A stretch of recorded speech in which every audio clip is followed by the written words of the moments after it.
ദൈവ തിരുനാമത്തിന് നന്ദിയോടെ സ്തോത്രം ചെയ്യുന്നു. നൽമൊഴികളിലേക്ക് ഏവർക്കും സ്വാഗതം.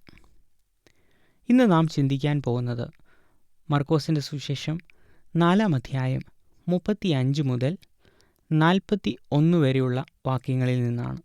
മർക്കോസിൻ്റെ സുവിശേഷം 4-ാം അധ്യായം 35 മുതൽ 41 വരെയുള്ള വാക്യങ്ങൾ. അന്ന് സന്ധ്യയായപ്പോൾ നാം അക്കരയ്ക്ക് പോക എന്ന് അവൻ അവരോട് പറഞ്ഞു.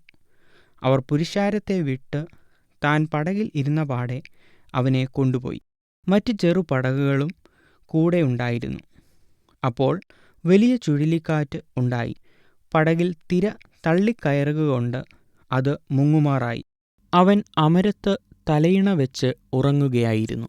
അവർ അവനെ ഉണർത്തി, "ഗുരോ, ഞങ്ങൾ നശിച്ചു പോകുന്നതിൽ നിനക്ക് വിചാരമില്ലയോ?" എന്ന് പറഞ്ഞു. അവൻ എഴുന്നേറ്റ് കാറ്റിനെ ശാസിച്ചു, കടലിനോട് "അനങ്ങാതിരിക്ക, അടങ്ങുക" എന്നു പറഞ്ഞു. കാറ്റ് അമർന്നു, വലിയ ശാന്തതയുണ്ടായി. പിന്നെ അവൻ അവരോട്, "നിങ്ങൾ ഇങ്ങനെ ഭീരുക്കൾ ആകുവാൻ എന്ത്? നിങ്ങൾക്ക് ഇപ്പോഴും വിശ്വാസമില്ലയോ?" എന്നു പറഞ്ഞു. അവർ വളരെ ഭയപ്പെട്ടു. കാറ്റും കടലും കൂടെ ഇവനെ അനുസരിക്കുന്നുവല്ലോ, ഇവൻ ആർ എന്ന് തമ്മിൽ പറഞ്ഞു.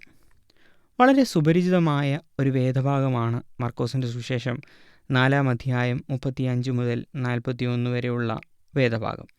ഇവിടെ 35-ാം വാക്യത്തിൽ നാം വായിക്കുന്നു, "അന്ന് സന്ധ്യയായപ്പോൾ നാം അക്കരയ്ക്ക് പോക എന്ന് അവൻ അവരോട് പറഞ്ഞു."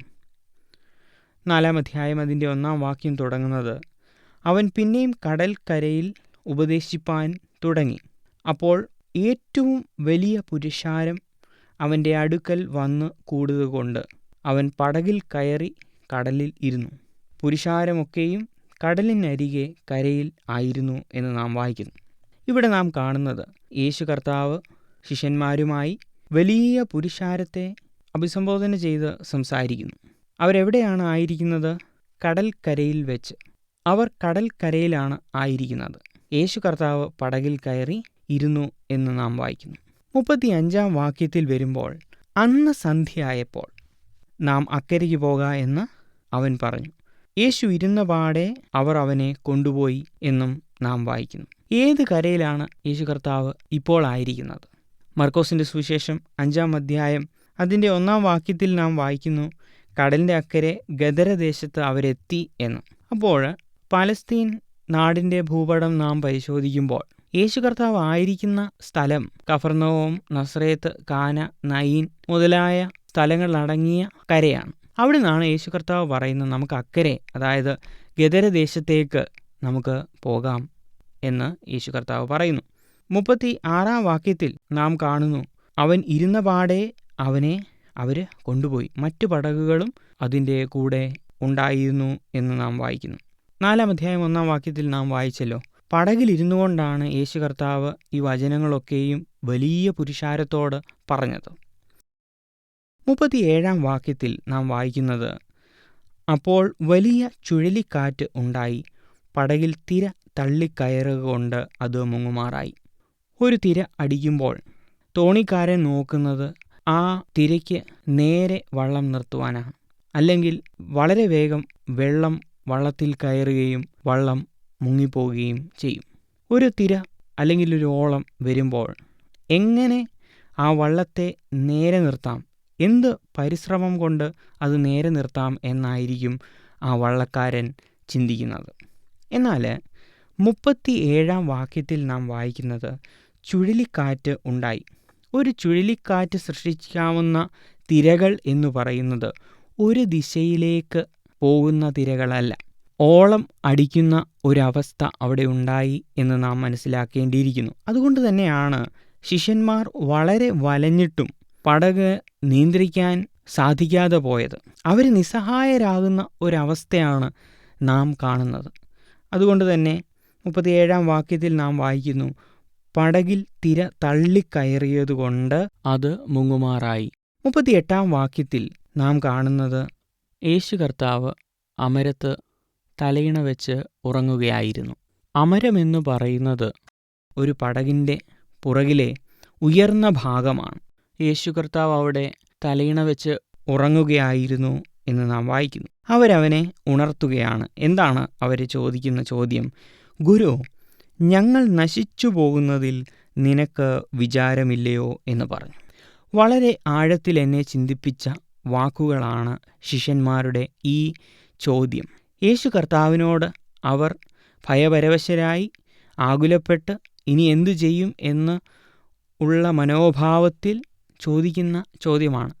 ഞാൻ ചിന്തിക്കുന്നത് മർക്കോസ് സുവിശേഷകൻ ഈ ഭാഗം എഴുതുമ്പോൾ ആഴമേറിയ ചിന്തകൾ മനസ്സിൽ വന്നു എന്നാണ് ഞാൻ ചിന്തിക്കുന്നത്. അദ്ദേഹം എഴുതുന്ന വാക്കുകൾ ശ്രദ്ധിക്കുക. ഞങ്ങൾ നശിച്ചു പോകുന്നതിൽ നിനക്ക് വിചാരമില്ലയോ എന്ന് പറഞ്ഞു. അവിടെ ഞങ്ങൾ നശിച്ചു പോകുന്നതിൽ എന്ന് നാം കാണുന്നു. അതായത് അവർക്കറിയാം ഈ വ്യക്തി എന്തോ പ്രത്യേകതയുള്ള വ്യക്തിയാണ്. ഒരിക്കലും യേശു കർത്താവ് നശിച്ച് പോവുകയില്ല. ഞങ്ങളാണ് നശിക്കാൻ പോകുന്നത്. അതുപോലെ അവർ ചോദിക്കുന്ന ചോദ്യം എന്താണ്? നശിച്ചു പോകുന്നതിൽ നിനക്ക് വിചാരമില്ലയോ? യേശു കർത്താവ് ഈ ഭൂമിയിൽ വന്നത് തന്നെ നശിച്ചു പോകുന്നവരെ വീണ്ടെടുക്കുവാനാണ്. യേശു കർത്താവ് ഈ ഭൂമിയിലേക്ക് വന്നത് നമ്മുടെ പാപത്തിൻ്റെ പരിഹാരത്തിനായി. നാശത്തിൻ്റെ വക്കിലേക്ക് പോയിക്കൊണ്ടിരിക്കുന്ന ആളുകളെ ജീവൻ്റെ മാർഗത്തിലേക്ക് വിളിച്ചു കയറ്റുവാൻ, കൈപിടിച്ചുയർത്തുവാനാണ് യേശു കർത്താവ് വന്നത്. എന്നാൽ ശിഷ്യന്മാർ ചോദിക്കുന്ന ചോദ്യം എന്താണ്? ഞങ്ങൾ നശിച്ചു പോകുന്നതിൽ നിനക്ക് വിചാരമില്ലയോ? പ്രിയമുള്ളവരെ, നമ്മൾ പലപ്പോഴും ഇങ്ങനെ കർത്താവിനോട് ചോദ്യം ചോദിക്കാറില്ലേ? ദൈവത്തോട് നാം നിൽക്കുന്ന സാഹചര്യത്തിൽ, ആ സാഹചര്യങ്ങളുടെ സമ്മർദ്ദങ്ങൾ മൂലം ഈ ദൈവത്തോട് ചോദ്യങ്ങൾ ചോദിക്കാതെ, എന്തുകൊണ്ടാണ് എനിക്ക് ഇങ്ങനെ സംഭവിക്കുന്നത്, എന്തുകൊണ്ടാണ് ഈ കാര്യങ്ങൾ സംഭവിക്കുന്നത് എന്നൊക്കെ നാം ചോദിക്കാറില്ലേ? എന്തുകൊണ്ടാണ് നാം അങ്ങനെ ചോദിക്കുന്നത്? നമ്മുടെ ഭയം കൊണ്ട്, അല്ലെങ്കിൽ നമ്മുടെ ആകുലതകൾ കൊണ്ട്, നാം നമ്മുടെ നിസ്സഹായ അവസ്ഥയിൽ നിന്നുകൊണ്ടാണ് ഈ ചോദ്യങ്ങൾ ദൈവത്തോട് ചോദിക്കുന്നത്. 39 വാക്യത്തിൽ നാം വായിക്കുന്നത്, അവൻ എഴുന്നേറ്റ് കാറ്റിനെ ശാസിച്ചു, കടലിനോട് അനങ്ങാതിരിക്കുക, അടങ്ങുക എന്ന് പറഞ്ഞു. കാറ്റ് അമർന്നു, വലിയ ശാന്തത ഉണ്ടായി. In 39th verse we can see that Jesus Christ is taking action. യേശു കർത്താവ് അവിടെ പ്രവർത്തിക്കുകയാണ്. അതിൻ്റെ ഫലമായി വലിയ ശാന്തത ഉണ്ടായി എന്ന് നാം വായിക്കുന്നു. യേശുവിൻ്റെ ഒരു വാക്കിൽ തന്നെ കാറ്റും കടലും അവനെ അനുസരിക്കുന്നു. 40 വാക്യത്തിൽ നാം വായിക്കുന്നു, പിന്നെ അവൻ അവരോട്, നിങ്ങൾ ഇങ്ങനെ ഭീരുക്കളാകുവാൻ എന്ത്? നിങ്ങൾക്കിപ്പോഴും വിശ്വാസമില്ലയോ എന്ന് പറഞ്ഞു. നിങ്ങൾ എന്തിനാണ് പേടിക്കുന്നത്? നിങ്ങൾക്കൊട്ടും വിശ്വാസമില്ലേ? പ്രിയമുള്ളവരെ, നാം മനസ്സിലാക്കേണ്ട ഒരു കാര്യം, fear is because of the absence of faith. Yeshu കർത്താവ് അതാണ് വളരെ വ്യക്തമായി ശിഷ്യന്മാരെ പഠിപ്പിക്കുവാനായി ആഗ്രഹിക്കുന്നത്. നിങ്ങൾ ഭീരുക്കളാകുവാൻ എന്ത് എന്ന് കർത്താവ് ചോദിക്കുമ്പോൾ നാം മനസ്സിലാക്കേണ്ട കാര്യം, fear is the absence of faith. പ്രശ്നങ്ങൾ വരുമ്പോൾ, പ്രതികൂലങ്ങൾ വരുമ്പോൾ, എന്തു ചെയ്യണം എന്ന് അറിയാത്ത സാഹചര്യമുണ്ടാകുമ്പോൾ നാം ഭയക്കുകയല്ല വേണ്ടത്, മറിച്ച് വിശ്വാസമുള്ളവരായിത്തീരുക. വിശ്വാസത്തിന് ആശ്രയം എന്നൊരു അർത്ഥമുണ്ട് എന്നറിയാമല്ലോ. ദൈവത്തിൽ ആശ്രയമില്ലാതിരിക്കുന്നതാണ് ഒരർത്ഥത്തിൽ പറഞ്ഞാൽ ഭയം എന്ന് പറയുന്നത്. Fear is the absence of faith.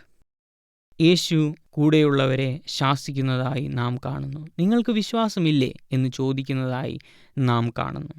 41 വാക്യം, അവർ വളരെ ഭയപ്പെട്ടു.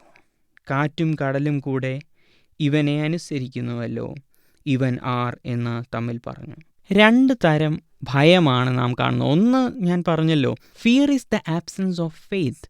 രണ്ടാമതായി ഫിയർ ഔട്ട് ഓഫ് റെവറൻസ്. അവർ ഏറ്റവും ഭയപ്പെട്ടു. എന്താണ് അവരുടെ ഭയത്തിൻ്റെ കാരണം? ഇവൻ ആർ, കാറ്റും കടലും കൂടെ ഇവനെ അനുസരിക്കുന്നല്ലോ, ഇവൻ ആർ.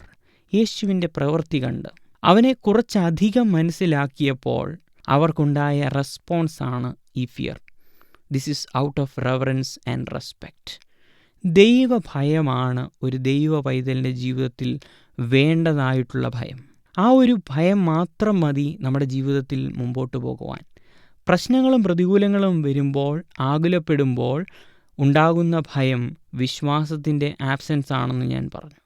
എന്നാൽ വിശ്വസിക്കുമ്പോൾ അവൻ ആരാണ് എന്ന് മനസ്സിലാക്കുമ്പോൾ, കുറച്ചും കൂടെ ദൈവത്തെ മനസ്സിലാക്കി നാം ജീവിക്കുമ്പോൾ, we will have A fear out of reverence. പ്രിയമുള്ളവരെ, നമ്മുടെ സാഹചര്യങ്ങൾ പ്രതികൂലമാകുമ്പോൾ യേശു കർത്താവിനെ കൂടുതൽ ആശ്രയിക്കുവാൻ നമുക്ക് കഴിയണം. നമുക്ക് പ്രാർത്ഥിക്കാം. സ്നേഹവാനായ ദൈവമേ, ഞങ്ങളുടെ പ്രശ്നങ്ങളും പ്രതികൂലങ്ങളും നീ മുന്നമേ അറിയുന്ന നല്ല ദൈവമാകയാൽ സ്തോത്രം. ഞങ്ങളുടെ ഹൃദയത്തിൻ്റെ ആകുലതകൾ, വേദനകൾ നീ അറിയുന്ന നല്ല ദൈവമാകയാൽ ഞങ്ങൾ നിന്നെ വാഴ്ത്തുന്നു. കർത്താവെ, ഞങ്ങളുടെ ഭയം വിശ്വാസമില്ലാതെ ഇരിക്കുന്ന അവസ്ഥയിൽ നിന്നാവരുതേ. ദൈവഭയം ഞങ്ങളുടെ ജീവിതത്തിൽ നൽകണമേ. നിന്നെ കൂടുതൽ ആശ്രയിച്ചുകൊണ്ട് ജീവിതം നയിപ്പാൻ ഞങ്ങളെ സഹായിക്കണമേ. ദൈവവചനം പഠിച്ച് കർത്താവെ കുറച്ചും കൂടെ നിന്നെ മനസ്സിലാക്കുവാൻ, അങ്ങനെ മനസ്സിലാക്കുമ്പോൾ കർത്താവെ കുറച്ചും കൂടെ നിന്നെ ഭയപ്പെടുവാൻ ഞങ്ങളെ സഹായിക്കണമേ.